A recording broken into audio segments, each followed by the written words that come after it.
Action. Hi, welcome back.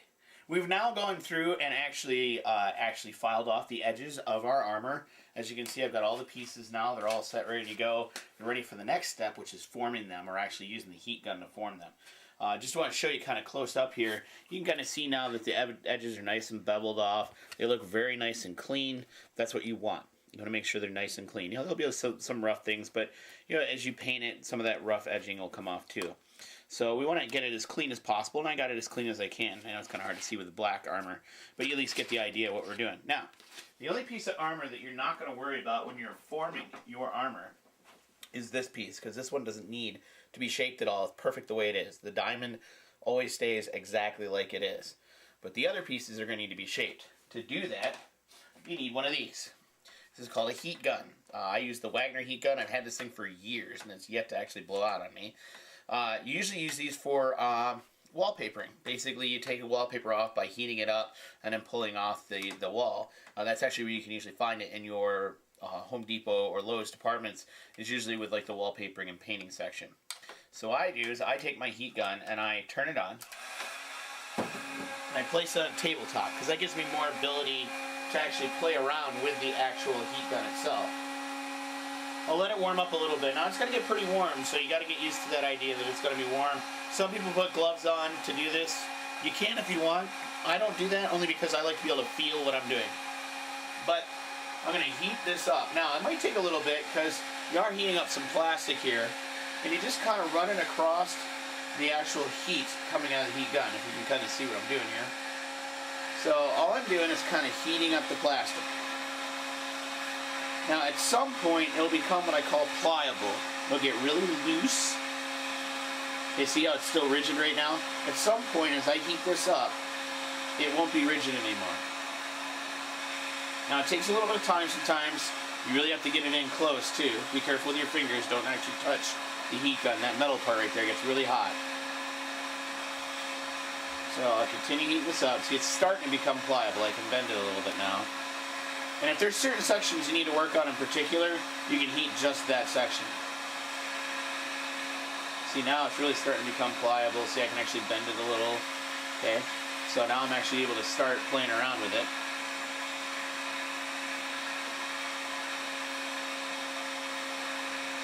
Now, there's two ways of going about forming your armor. Some people use dress forms. That's fine. Some people have actually taken t-shirts and duct taped it up and then put the armor around the t-shirt. You can do that too. Me, don't do that. Me, I personally actually put it right on my body and kind of form it around everything. So I'm going to take this now and I'm just going to shape this to my body a little bit. Now I personally, I'm not going to do it to my body because this one's going to be for somebody else.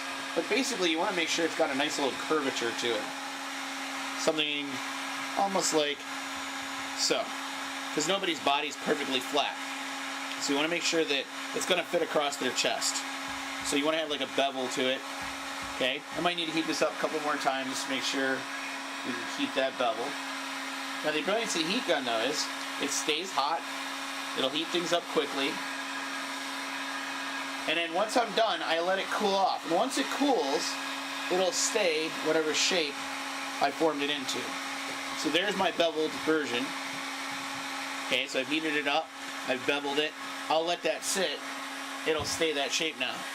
Now, you're going to get weird ones like this. Remember I said when we cut it out, it was on the beveled edge of the trash can already? When you do that, you can actually take those beveled edges. Like this one right here is kind of curved up, if you can see that. I'll heat up just that edge. And if I want to get it flat, I'll put it on a flat surface, a desk, a table, it really doesn't matter. And I'll just push down on it and make it flat again. So I just heat this up really hot. Again, I want to make it pliable. And then, to make that flat, I just set it down on the table and push down. What that does is it uncurves that edge. Okay, I can let that cool off, and then I can go through and I can shape this shoulder belt. And then I've got the same thing here. I've got it same spot, so I can heat the other side, do the same thing. Now people say you should hammer it. You can do that. The only problem I found with hammers is it actually leaves a hammer mark. So you really want to try not to leave that hammering mark in its place. Now it's going to get warm, so be careful when you're doing this. You don't want to heat it to the point where you're going to burn yourself. I've done this for so many years, I've kind of gotten used to the idea that I know how hot it is to burn myself. So that one's nice and hot. So again, I'll just flatten it out. Sometimes you can even kind of bend it back the other way. Okay, that one's nice and flat now, so then later I'll set this aside and I'll sculpt that shoulder belt. Now you've seen a chest piece done. I'll show you the belly piece. The belly piece is a little bit different. You really have to do a lot of work with the belly piece. It really kind of has to fold in half, almost like that. So it takes a lot to get this going. So it takes me a lot of time to heat this up to get it to a point where I can shape this. So what I'm going to do is continue working on the belly plate. I'll work on the other chest piece, and I'll work on the shoulder belts. Again, I'm just heating up each piece, bending it to either my arm, my chest, or my belly, and then leaving it cool. And once it's cooled, it'll maintain its shape. So we'll be back in a second. Thing I forgot to mention before we actually come back in a second, when you do your shoulder bells, you'll notice that there's always two sides to the shoulder bell. Okay, there's kind of what I call the long side and the short side. When you form this, this is going to be the top of the shoulder. This is going to be the bottom. So you always want to make sure that short side's on top. So when you form this to your arm, make sure that that side's the side that's on top. So let me form these two, and then we'll talk about what this is all going to look like in a second.